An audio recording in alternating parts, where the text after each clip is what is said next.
내가 보니 여섯째 인을 떼실 때에 큰 지진이 나며 해가 검은 털로 짠 상복같이 검어지고 달은 온통 피같이 되며 하늘의 별들이 무화과 나무가 대풍에 흔들려 설익은 열매가 떨어지는 것 같이 땅에 떨어지며 하늘은 두루마리가 말리는 것 같이 떠나가고 각 산과 섬이 제 자리에서 옮겨지매 땅의 임금들과 왕족들과 장군들과 부자들과 강한 자들과 모든 종과 자유인이 굴과 산들이 바위 틈에 숨어 산들과 바위에게 말하되 우리 위에 떨어져 보좌에 앉으신 이의 얼굴에서와 그 어린 양의 진노에서 우리를 가리라. 그들의 진노의 큰 날이 이르렀으니 누가 능히 서리요 하더라. 자, 오늘 이 본문의 말씀은 이제 여섯째 인을 떼는 장면이에요. 인을 떼는 것은 지금 첫째 인, 둘째 인, 셋째 인, 넷, 다섯째, 여섯째 인까지 지금 떼어가는데 이 인을 이렇게 하나씩 띈다고 했나요? 아니면 하나로 묶어서 뗐다고 했나요? 십자가에서 다 이루셨다. 다 이루신, 하나로 이루신 것을 지금 하나하나 더 자세하게 펼쳐 보이는 것이다. 이렇게 보면 되겠어요. 그래서 내가 보니 이렇게 요한이 봤어요. 여섯째 인을 떼실 때에 어떻게 해요? 큰 지진이 나며, 여기에서 나며, 되며, 떨어지며 이런 단어들이 이것은 진행형 같이 보이죠? 그런데 이거는 과거형으로 봐야 된다. 그래야 이 말씀을 이해할 수 있다라는 것을 먼저 염두에 두고 읽으시기 바랍니다. 큰 지진이 났고 이렇게 읽으세요. 해가 검은 털로 짠 상복같이 검어졌고 달은 온통 피같이 되었고 13절 읽어볼까요? 하늘의 별들이 무화과 나무가 대풍에 흔들려 설익은 열매가 떨어지는 것 같이 땅에 떨어졌고 하늘은 두루마리가 말리는 것 같이 떠나가고가 아니라 떠나갔고 각 산과 섬이 제 자리에서 옮겨졌고 이런 식으로 읽으시면 돼요. 자, 그리고 15절 보세요. 땅의 임금들과 왕족들과 장군들과 부자들과 강한 자들과 모든 종과 자유인이 굴과 산들의 바위 틈에 숨어 산들과 바다 위에 말하되 우리 위에 떨어져 보좌에 앉으신 이의 얼굴에서와 그 어린 양의 진노에서 우리를 가리라. 가리워 주어라 좀. 그들의 진노의 큰 날이 이르렀으니 누가 능히 서리요 하더라. 이런 말씀인데 여기서 과거형으로 봐야 된다. 요것을 좀 염두에 두고 보세요. 자, 큰 지진이 났다고 그랬어요.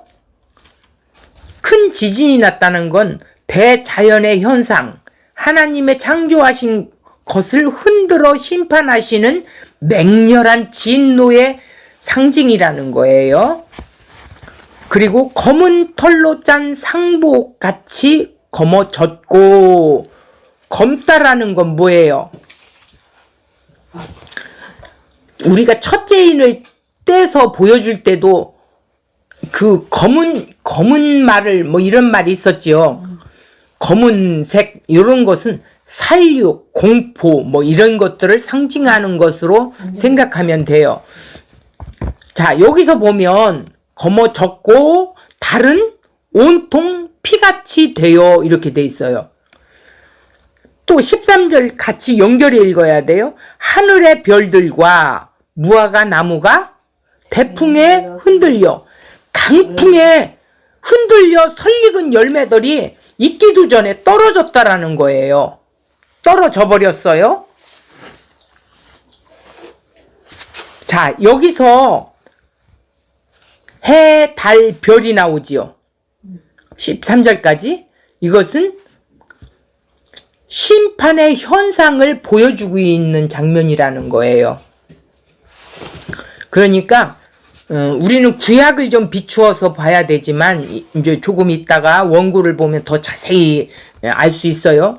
애굽이 망하는 것, 바벨론이 망하는 것, 이스라엘이 망하는 것을 어떻게 했어요? 해, 달, 별. 해가 뭐를 잃고? 빛을 잃고. 뭐 이런 식으로 나오잖아요. 이제 조금 있으면 원고를 보면 될 것입니다. 이런 식으로 이해하고, 자, 쭉 내려가서 14절 보세요. 하늘은 두루마리가 말리는 것 같이 떠나가고 이랬어요. 떠나갔다 그랬죠. 가고가 아니라 떠나갔다. 이것은 뭐냐면 아포코리조라고 하는데 공중권세 잡은 자가 어떻게 돼요? 분리되는 현상이에요. 하늘이 갈라지는 것을 말하고 있다라는 거예요. 이것은 구약 선지자들의 그 언어의 표현으로 요렇게 인용해서 쓴 거예요, 요한이. 자, 여기서 각 산과 섬이 또 있죠. 제 자리에서 옮겨짐에 이게 뭐야? 처음에는 한참 생각했어요.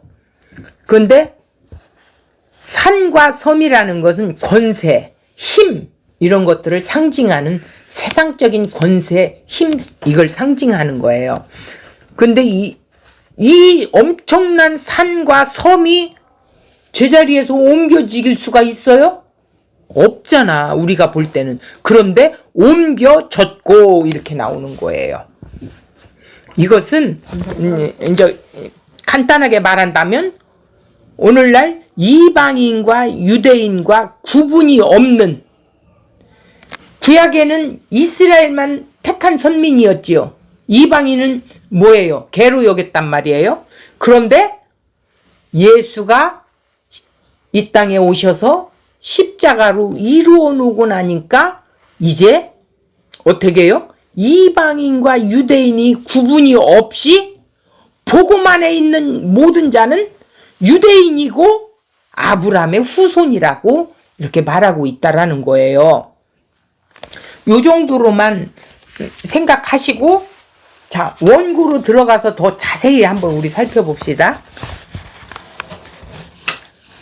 자, 지진이나 해일, 산과 폭발 등의 자연적인 현상을 가지고 종말을 말하면서 예수님의 재림에 대한 전조 현상으로 계시록을 해석하는 사람들이 많아요. 또 성경은 누구에게나 하나님의 말씀으로 주어졌다면서 어떤 시대이든지 동일하게 같은 해석이 되어져야 그것이 진리인데, 성경은 이 땅의 자연적인 현상만을 가지고 하나님의 심판으로 말씀하지 않는다. 이렇게 봐야 돼요. 다시 말해서 자연적인 현상으로만 종말을 나타내고 있지 않다라는 거예요. 자연적으로만 봐갖고는 안 된다라는 거예요. 예수님의 십자가를 통해서도 종말의 현상인 심판과 구원을 말씀하신다는 것을 우리가 들었지요. 이제까지 6째 인을 떼어진 것을 통해서 이 땅에 내려진 심판이 어떤 것인가, 얼마나 무서운 두려운 것인가 하는 것을 생각할 수 없다라는 거죠. 그죠? 본문이 말씀을 세 부분으로 나눠서 이렇게 이제 본다면, 본문에서 12절에서 14절까지는 심판의 현상을 말씀하고 있어요. 또 15절에서 16절까지는 심판에 대한 반응을 나타내고 있어요. 17절에 가면 성경의 선언을 말하고 있는데, 여기서 본문 12장 13장 아니 12, 13, 14절을 한번 읽어보겠습니다. 12절부터 내가 보니 여섯째 인을 떼실 때에 큰 지진이 나며 해가 검은 털로 짠 상복같이 검어지고 달은 온통 피같이 되며 13절 하늘의 별들이 무화과 나무가 대풍에 흔들려 설익은 열매가 떨어지는 것 같이 땅에 떨어지며 14절 하늘은 두루마리가 말리는 것 같이 떠나가고 각 산과 섬이 제 자리에서 옮겨지매 내가 보니 여섯째 인을 떼실 때에 요 말은 12절의 말씀이지요. 인을 떼셨다는 그 시점이 어느 시점이죠? 예수님의 십자가의 죽음, 부활, 승천, 성령이 임하심으로 이제 임하시고 재림까지 이렇게 묶어야 돼요. 한 묶음으로 묶어야 뭐예요? 인을 떼신다는 그 시점이 어느 점이냐 보는 거예요. 그러니까 계속 한 묶음으로 봐야 된다. 십자가, 부활, 승천, 성령님, 또 재림까지 해서 한 묶음으로 봐야 된다. 하나이지 따로따로가 아니다. 따로따로 보는 것이 아니다. 이렇게 보면 돼요. 십자가의 죽음과 부활을 따로 분리할 수 없다는 의미로 단회적인 이 모든 일은 어떻게 했어요? 누가 홀로 단회적으로 하셨어요? 예수가 홀로 단회적으로 하실 수 있는 일이라는 거예요. 우리가 무엇을 흉내내서는 것이 아니라는 거죠. 오늘날도 예수님을 본받아야 한다 주장하는데 예수님의 모범적인 삶을 사셨고 우리가 십자가의 길을 가면서 그분을 본받아서 살아야 한다는 말이 아니라는 거예요. 우리 이런 모습으로 주님의 모습을 본받아서 말로는 산다고 찬양도 하고 하지만 신자는 무엇을 해야 돼?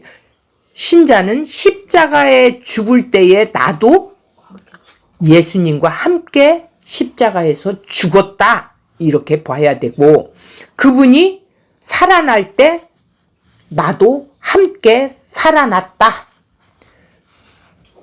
그렇게 해서 생명을 허락하신 것이다. 이것이 내 안에 날마다 일어나야 된다라는 거예요. 나는 예수님 본받아야 돼. 예수님 따라가야 돼. 이게 아니라 나는 예수님과 함께 죽은 자입니다. 예수님과 함께 다시 살아난 자예요. 그래서 예수님의 생명을 부여받은 거예요. 이렇게 날마다 내 안에서 이걸 뒤새김질하면서 내 심령에서 일어나야 된다라는 거예요. 그러니까 내가 믿어서 구원받는 게 아니라는 거죠. 그분이 어떻게 했어요?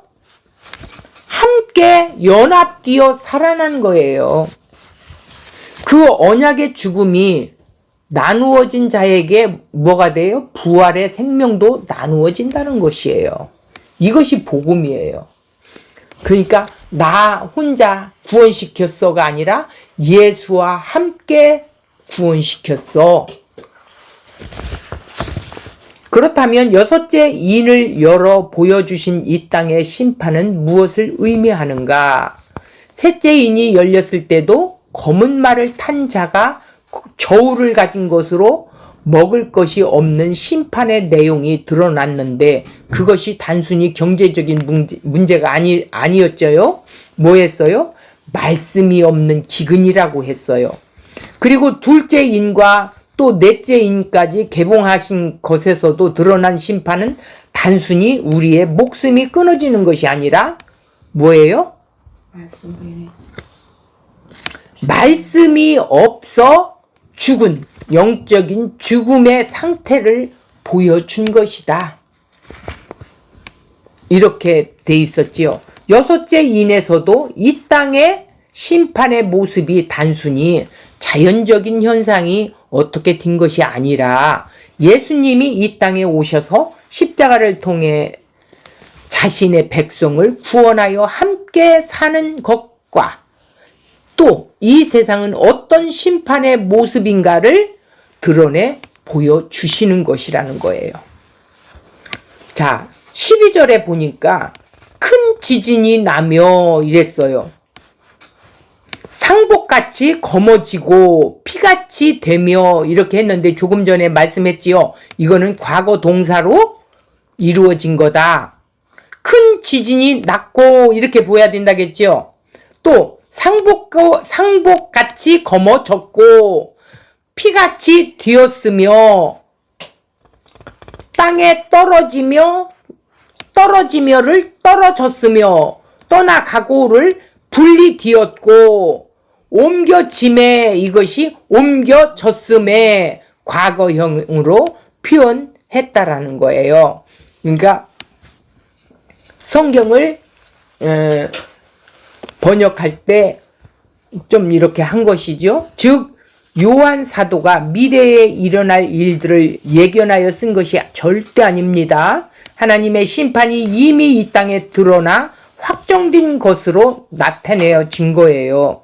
그 하나님의 심판이 십자가로 이 땅에 온전히 다 공개되고 드러났고 이제 확정된 것이 다 알게 되었죠. 그래서 십자가는 예수 그리스도 그분이 홀로 어떻게 했어요? 심판을 받으신 거예요. 이것이 하나님의 심판입니다. 그 심판의 결정적인 선언이 뭐예요? 자, 마태복음 27장 46절에 보면 엘리 엘리 나마 사박다리 하나님 어찌하여 나를 버리셨나이까? 이렇게 하나님의 그 버림당한 예수님을 하나님이 쳐다보지 않으셨어요. 그냥 버려둬 버렸어요. 그것이 심판이라는 것이죠. 예수님이 내가 심판을 받아야 할 것을 십자가에서 심판을 이미 받으셨다. 이렇게 해석해야 돼요.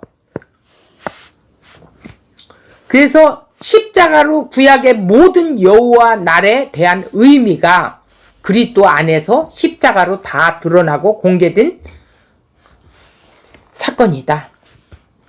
성도란 하늘의 그 결론이 확정된 상황에서 그것을 알고 있는 상황에서 세상에 살고 있는 것이지요. 이 상황들을 다 알고 있죠.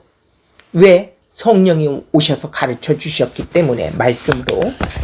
자, 큰 지진이란 하나님이 창조하신 것을 흔들어 심판하시는 맹렬한 진노를 상징하는 거예요.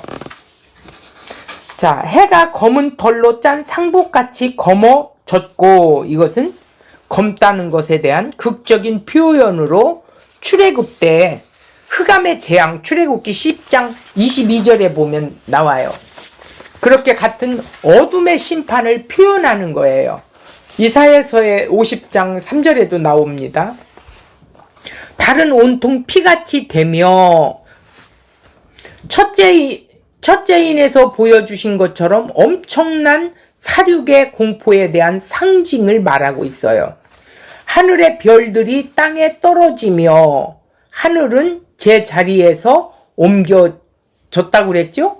지진으로 옮겨졌다는 의미가 인간의 생각에는 전혀 움직여질 수 없는 것이라 여겨진 것들이 제 자리를 잃어버린 심판을 말하고 있다라는 거예요. 하늘은 두루마리가 말리는 것 같이 떠나가고 라는 것은 아포콜리죠. 분리디다. 하늘이 갈라지는 것을 말하고 있다. 우리가 보기에는 이러한 말씀이 생소하게 들릴지 모르지만 구약 성경을 알고 있는 사람들에게는 이러한 묘사가 생소한 것이 아니라는 거예요. 종말에 대한 구약 선지자들의 표현이기 때문에 이해할 수 있다는 것이죠. 그러면 구약을 들어서 살펴보겠습니다. 에스겔 32장 7절 내가 너를 불 끄듯 하실 때에 불 끄듯 할 때에 이게 심판할 때에 이 소리예요. 하늘을 가리며 별을 어둡게 하며 해를 구름으로 가리며 달이 빛을 내지 못하게 할 것이며 하늘의 모든 밝은 빛을 내가 네 위에서 어둡게 하며 어두움을 네 땅 위에 베풀리로다. 주 여호와의 말이니라. 이 말은 애굽의 심판을 하는 것으로 세계의 그 제국을 심판하실 때, 바벨론을 심판하실 때도 해와 달, 별이 빛을 내지 못한다고 이렇게 썼다라는 거예요. 하나님의 영적인 심판인 십자가의 사건이라는 거예요. 그게 어떻게 십자가의 사건이냐? 우리 주님이 십자가에 죽으실 때도 어떻게 했어요? 십자가에서 탁 죽으실 때 휘장이 갈라지고 햇빛이 빛을 잃었다고 그랬어요. 이게 구약의 예언을 성취하는 거예요.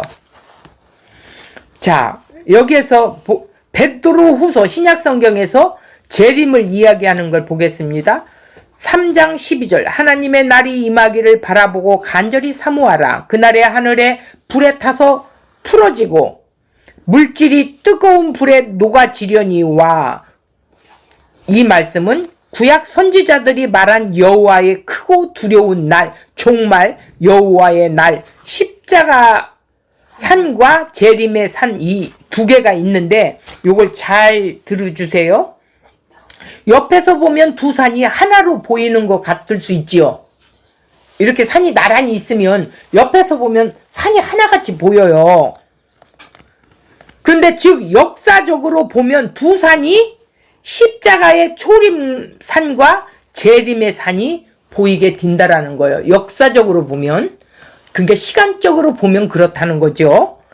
구약에서 종말을 설명할 때 이런 관점에서 설명했다는 것입니다. 그러니까 구약에서 여호와의 날에 대한 개념은 모든 종말을 통틀어 하나로 말씀하고 예언하고 있었다라는 거예요. 그런 점에서 여호와의 날은 예수 그리스도가 오심을 성취된 것이죠.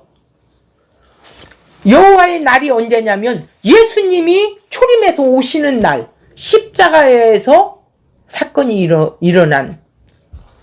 그러면 어떻게 됐어요? 그래서 이제 성령이 임하고 자기 백성들에게 성령이 임하고 성령이 임하지 않은 자가 있고 구원과 심판이 드러나 보이겠지요. 그래서 그런 점에서 여호와의 날은 예수 그리스도가 오심으로 성취가 됐다. 여호와 날이 성취됐다 이렇게 본다라는 거예요. 근데 우리가 역사적으로 보면 지금 재림이 남아있지요. 그래서 이 두 산을 봐야 된다라는 거예요. 이사야서 13장 9절 보라 여호와의 날 곧 잔혹히 분냄과 맹렬히 노하는 날이 이르러 땅을 황폐하게 하며 그 중에서 죄인들을 멸하리니 하늘의 별들과 별 무리가 그 빛을 내지 아니하며 해가 돋아도 어두우며 달이 그 빛을 비추지 아니할 것이로다. 11절 내가 세상의 악과 악인의 죄를 벌하며 교만한 자의 오만함을 끊으며 강포한 자의 거만함을 낮출 것이며. 자, 요엘서 2장 28절은 구후에 내가 내 영을 만민에게 부어주리니. 이것은 뭐예요? 성령을 보내주겠다라는 거죠. 너희 자녀들은 장래의 일을 말할 것이며 너희 늙은이는 꿈을 꾸며 너희 젊은이는 이상을 볼 것이며 그때에 내가 또 내 영을 남종과 여종에게 부어줄 것이며 내가 이적을 하늘과 땅에 베풀리니 곧 피와 불과 연기 기둥이라. 여호와의 크고 두려운 날이 이르기 전에 해가 어두워지고 달이 핏빛같이 변하려니와 누구든지 여호와의 이름을 부르는 자는 구원을 얻으리라 이랬어요. 구약에 나오는 표현 중에 어린 양의 진노라는 단어 외에는 구약에서 여호와 날이에요. 심판에 관하여 말씀할 때 모두가 나옵니다. 구약에서 종말은 여호와의 날 표현되어 있는데 여호와 날로 표현되어 있는데 약간씩 좀 차이는 있을 뿐이지만 계시록에서 그대로 표현하고 있어요. 그런데 결정적인 것은 요엘서에 보니까 이렇게 저렇게 이런 현상들이 일어나는데 이것이 여호와의 크고 두려운 날, 종말 여호와의 날이라는 것입니다. 문제는 하나님의 영이 임해서 이 모든 것들이 나타날 것이라 선언하고 있는 거예요. 그러면 하나님의 영이 임하는 시점이 역사적으로 언제예요? 바로 예수님의 십자가에 죽으시고 부활하심으로 말미암아 보혜사 성령의 강림으로 우리에게 나타나신 때이죠. 자, 요엘서 또 2장 10절을 보니까 그 앞에서 땅이 진동하며 하늘이 떨며 해와 달이 캄캄하며 별들이 빛을 거두도다 그랬어요.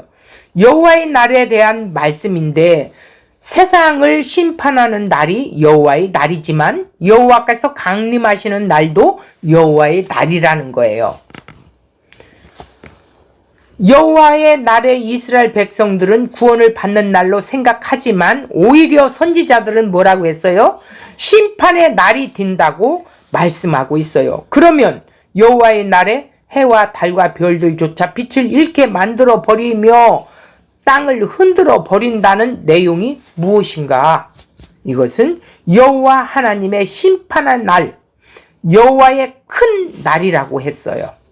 여호와의 날이 이스라엘 백성에게는 구원의 날로 생각하고 이스라엘을 괴롭히는 나라는 심판의 날로 생각하였습니다. 그러나 하나님의 참된 선지자들은 그들이 기다리는 여호와의 날이 심판의 날이 되기에 캄캄하고 어둠의 날이라고 말씀했어요.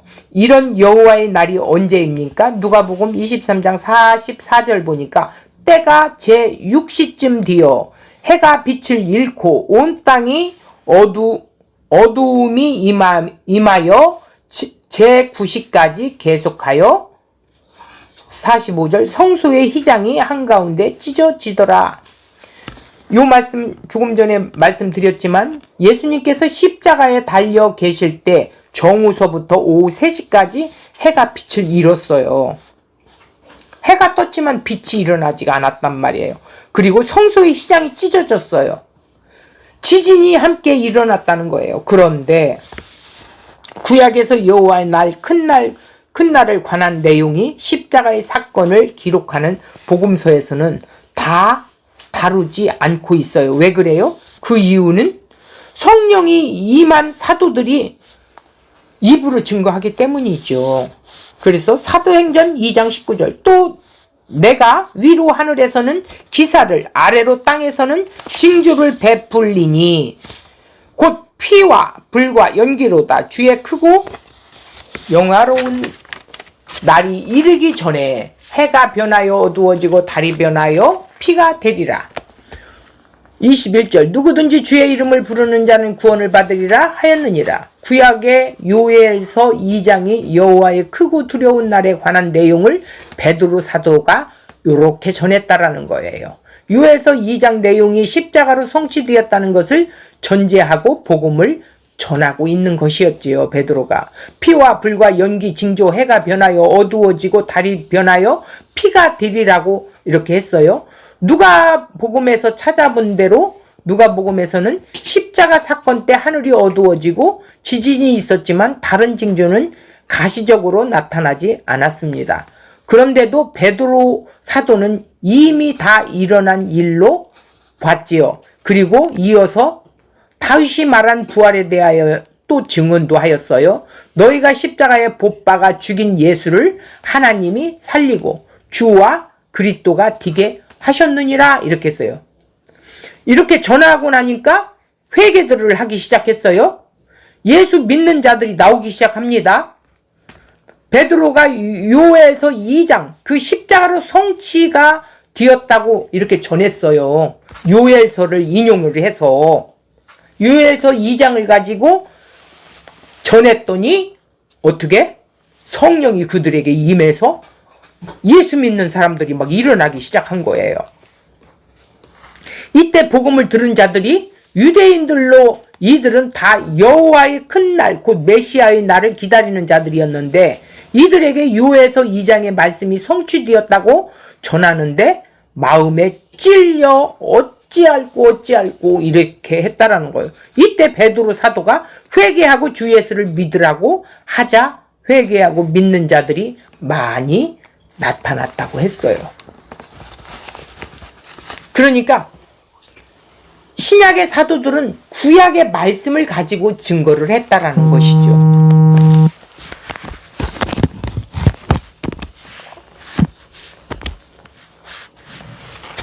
자, 14절 하늘은 두루마리가 말리는 것 같이 떠나가고 각 산과 섬이 제 자리에 옮겨졌고 하늘은 두루마리가 말리는 것 같이 떠나갔고 사단의 세력을 하늘의 권능이라고도 이렇게 하는데 마태복음 24장 29절 이것이 십자가로 인하여 하늘의 두루마리가 말리는 것 같이 하늘의 권능들이 말아 버려져 없어졌다는 것이에요. 하늘의 해와 달과 별들이 무너진다는 표현은 하늘의 권세, 곧 공중의 권세들이 무너지는 것입니다. 예수님께서 70명의 제자에게 복음을 전하라고 하셨었지요. 누가복음 10장 17절에 보면 그들이 돌아와서 귀신도 주의 이름으로 항복하더라고 이렇게 말씀을 했어요. 그러자 예수님은 사단이 하늘로부터 번개처럼 떨어지는 것을 보았다고 이렇게 말씀을 또 해요. 누가복음 10장 17절에서 보면 십자가에서 이루셨다는 것이에요. 자, 여기에서 보면 각 산과 섬이 제 자리에 옮겨졌다고 했는데 마태복음 17장 20절을 봐봐요. 만일 너희에게 믿음이 겨자씨 한 알만큼만 있어도 이 산을 명하여 여기서 저기로 옮겨지라 하면 옮겨질 것이요 또 너희가 못할 것이 없으리라 이랬어요. 성경에서 산은 권세나 힘을 상징한다고 했죠. 하나님께서 무너뜨리고 파괴시킬 것이라고 할 때 산은 하나님의 언약에 도전하는 인간의 나라, 세상의 권세를 지칭하는 것인데 반면 하나님께서 임재하여 자신을 나타내시며 언약을 주시는 곳으로 지칭할 때 성전, 시온산을 의미했어요. 진짜 이스라엘로 오신 예수께서 이 세상에 뭘로 오셨어요? 겨자씨 한 알로 오셨다는 말이에요. 그 예수 한 분이 십자가의 죽으심이 이게 겨자씨 한 알이에요. 그 예수님의 믿음이 우리에게 오늘 그 믿음의 선물을 주셔서 받을 자격이 없는 우리에게 주셔서 예수님의 그 믿음을 부여받은 자들이에요. 겨자씨 한 알만큼의 믿음이 있는 자가 이스라엘 중에 있어요? 없잖아요. 오직 예수님 한 분밖에는 없어요. 그래서 예수님 자신이 자신의 믿음으로 산을 옮길 것이라는 말씀인 거예요. 그러니까 70인의 사도들이 복음을 전하러 갔는데 귀신들이 예수의 이름으로 떨더라는 거예요. 떠나가더라는 거예요. 왜 그래요? 예수와 하나가 됐잖아. 성령으로. 하나가 됐기 때문에 우리도 그 믿음으로 예수님의 믿음으로 그렇게 할 수 있다라는 거예요. 못할 일이 없다라는 것을 말씀하고 있는 것입니다. 즉 이스라엘이란 나라가 누리는 하나님과 언약의 관계가 예수님의 믿음에 의해 이방인들에게 옮겨지고 그들도 언약의 복음, 그 복을 누리게 될 것이라는 하나님의 구약과 심판, 구원과 심판을 말씀하고 있는 것이에요. 이런 점에서 각 산과 섬이 제 자리에 옮겨지매라는 말씀은 예수 그리스도에 의해 이미 그렇게 옮겨졌다라는 선언이에요. 이미 옮겨졌지요. 우리도 이방인이었어요. 우리에게 지금 옮겨졌어요. 심판 아래 있는 상태를 나타낸 것이죠. 각 산이나 섬이란 산이나 섬으로 차단된 곳으로 구원과 심판을 나타냈다라는 거예요. 단순히 포크레인으로 콕 집어서 옮겼다라는 것이 아니라 이방인에게까지 뭐가? 하나님의 권세, 권능이 그들에게 어떻게 주어졌어요? 겨자씨 하나일 만한 믿음이신 그 예수님의 믿음에 의해서 옮겨지신 것이에요. 예수님의 그 한 분의 십자가의 죽으심으로 우리의 죄를 담당하신 것이죠. 그 언약의 본질인 그 본래 이방인에게까지 포함되어 있는데 우리에 의해 옮겨진 것이, 주님에 의해 옮겨지신 것이에요. 우리가 아니라 주님에 의해 옮겨진 것이 성취된 것을 나타낸 것이죠. 이런 점에서 각 산이나 섬이 제자리에 옮겨졌다라는 뜻을 말하고 있습니다. 지금 이 땅에 이방인에게도 예수님의 믿음이 나타나 그 심판에서 복음으로 나타내진 것이지요. 심판받아야 할 이방인들이 복음을 받아들이게 되어졌다라는 뜻으로 산과 섬이 제자리에서 옮겨졌다 그런 거예요. 그렇다면 우리가 오늘 이방인과 유대인의 구분 없는 복음 안에 있는 자들이 바로 그런 자가 유대인이고, 예수 안에 있는 자가 유대인이고, 예수 안에 있는 자가 아브라함의 후손이에요. 그래서 진짜 그리스도 예수 안에 부름을 받은 그 자체가 유대인이고 생명을 가진 자고 성도고 교회라는 것이에요. 자, 15절 볼게요. 땅의 임금들과 왕족들과 장군들과 부자들과 강한 자들과 모든 종과 자유인이 굴과 산들의 바위 틈에 숨어 16절 산들과 바위에게 말하되 우리 위에 떨어져 보좌에 앉으신 이의 얼굴에서와 그 어린 양의 진노에서 우리를 좀 가리워줘라. 이렇게 애원을 하고 있어요. 자, 여기 보세요. 이들은 임금으로, 왕족으로, 장군으로, 부자로, 강한 자로 또는 종, 자유인으로 살아도 어린 양의 진노에서 벗어나지 못한다라는 거예요. 이렇게 7 부류들이 언급한 것은 이 땅의 모든 사람이 하나님 심판의 대상이라는 뜻이에요. 세상에 무슨 일이 일어나도 안전하다고 생각하는 사람들이죠. 이런 사람들이 심판이 얼마나 크고 두려운지 나오는 반응들이라는 거예요. 어린 양의 진노 앞에 두려워 떠는 자들이 뭐라고 말했어요? 바위와 굴과 산들이 바위 틈에 숨어 산들과 바위가 자기들에게 덮여지는 게 차라리 낫겠다. 그러니까 자연 재해가 일어나서 그냥 자기들이 그냥 직사해서 죽는 게 낫겠다는 거요. 어린 양 앞에 진노받아 죽는 것보다는.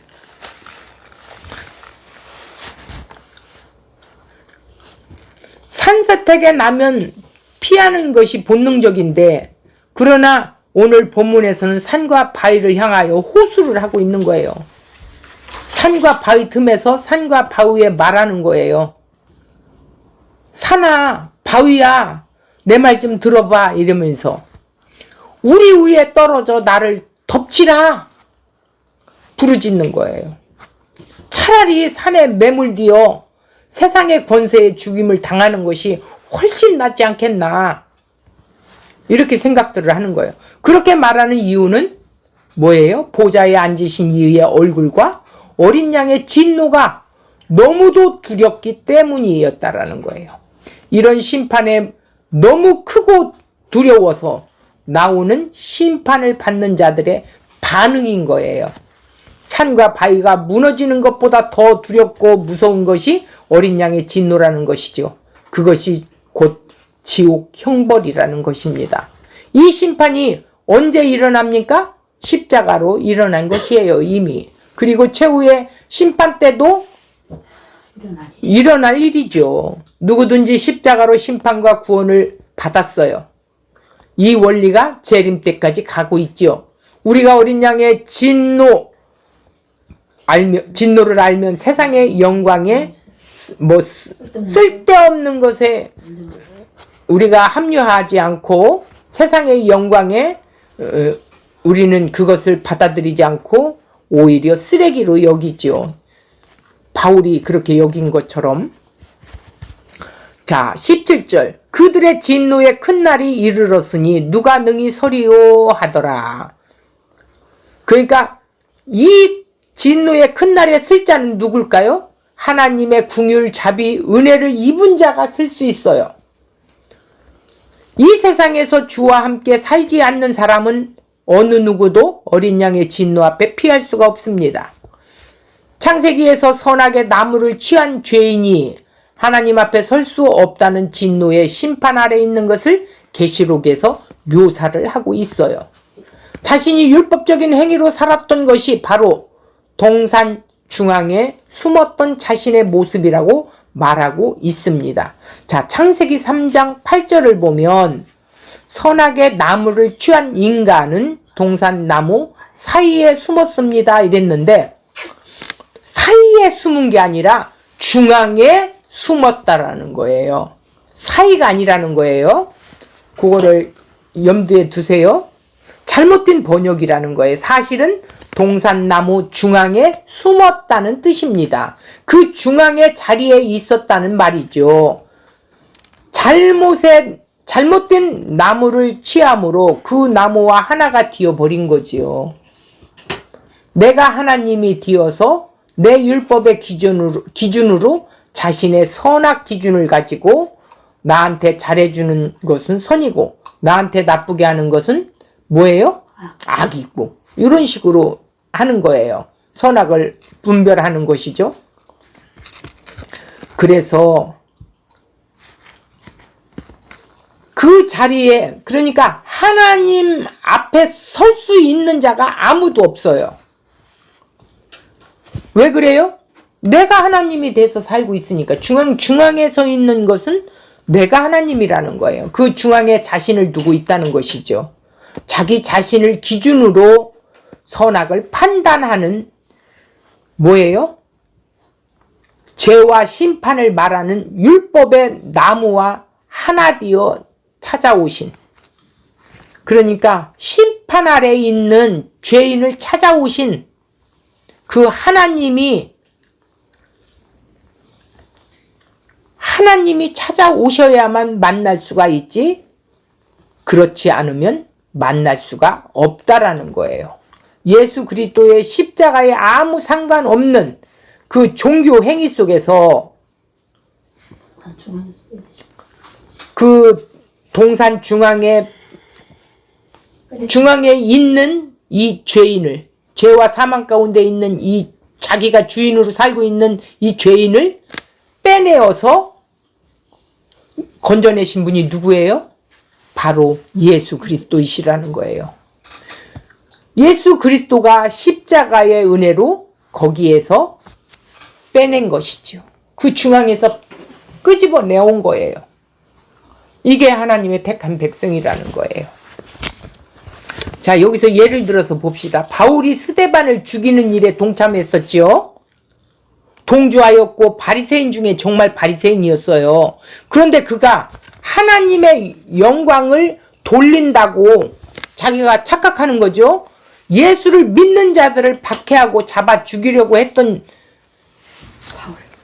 자신의 유익을 위한 마음과 육체가 원하는 그 탐심에 살았던 것이었어요.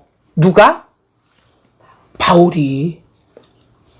그런데 그가 예수님이 찾아오셔서 네가 나를 왜 이렇게 발길질 하느냐, 왜 네가 나를 핍박을 하느냐 이랬을 때 주의 음성을 듣게 해주시고 눈과 귀를 열어주셔서 어떻게 됐어요? 새로운 새 생명을 갖게 된 것이에요. 그래서 그 모든 생각과 마음과 행동이 다 그리스도에게 이제 어떻게 됐어요? 그리스도 안에 임한 이 바울이 해로 여겨버린 거예요. 해로 여겼다라는 건 배설물로 여겼다라는 것이죠. 그래서 자기가 열심히 했던 모든 것들이 배설물이 된 거예요. 우리도 복음을 알기 전에는 나의 열심이 최고인 걸로 생각하고 난 천국 가서 상급을 많이 받을 거야 했는데 엉뚱한 짓을 하고 있었던 거예요.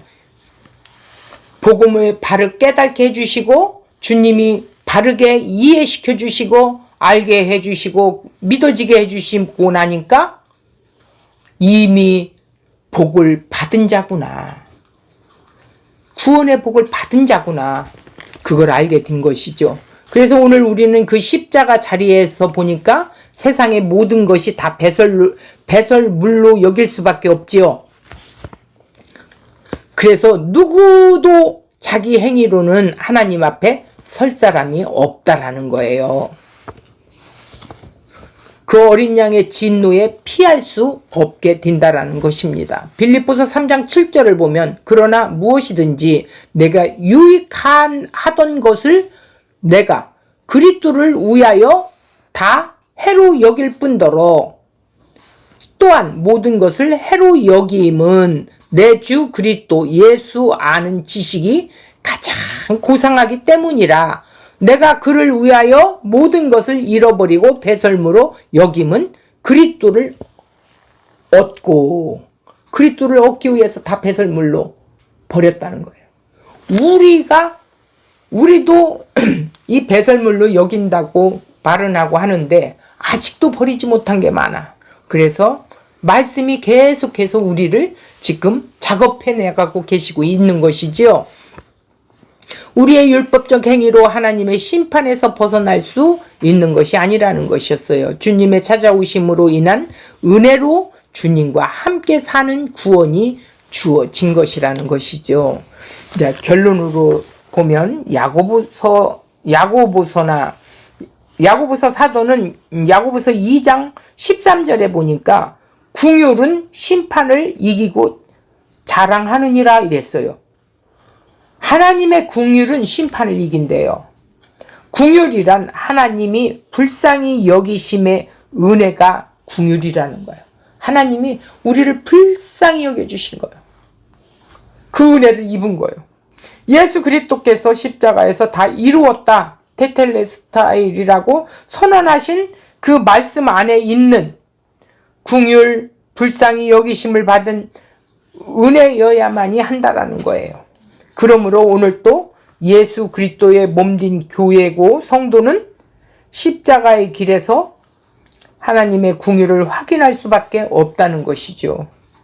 그래서 자기 부인이란 내 뜻과 하나님 뜻이 충돌할 때 내 뜻, 내 생각, 내 계획을 접어버리는 거죠. 하나님 뜻인 선에 순종하는 것을 말하는 것이라는 거예요. 그것이 나를 부인하는 삶이라는 거예요. 예수님이 그러셨어요. 누구든지 나를 따라오려거든 네 자신을 부인하고 네 십자가를 지고 나를 따르라 그랬어요. 여기까지 우리가 가야 된다라는 것이죠. 그것은 우리가 가는 것이 아니라 우리 안에 성령을 보내주셔서 성령이 우리를 이끌어 마지막 최종의 구원에까지 가신다는 것입니다. 그것은 은혜를 아는 주님과 함께 사는 그런 자만이 갈 수 있다는 그 길이에요. 그래서 바울 사도처럼 내가 세상에 가졌던 모든 것들을 배설물로 여기고 내가 그리스도를 얻기 위해서 다 배설물로 여겼다는 거예요. 그만큼 십자가 외에는 그 어떤 것도 자랑하지 않겠다. 나는 오직 십자가만을 자랑하겠다. 그리고 이 십자가만을 증거하겠다. 라고 고백했던 것이에요. 그래서 이 심판을 보면서 6인까지 오면서 우리가 이 땅의 심판을 보게 되었어요. 우리는 하나님의 구원의 나라 묵시세계 속에서 살아가는 우리가 이제 나를 부인하면서 주님의 그 십자가의 길을 함께 걸어가는 자들입니다. 자, 한 주간 동안 이 말씀을 묵상하면서 승리하는 그런 한 주간 되기를 바라겠습니다.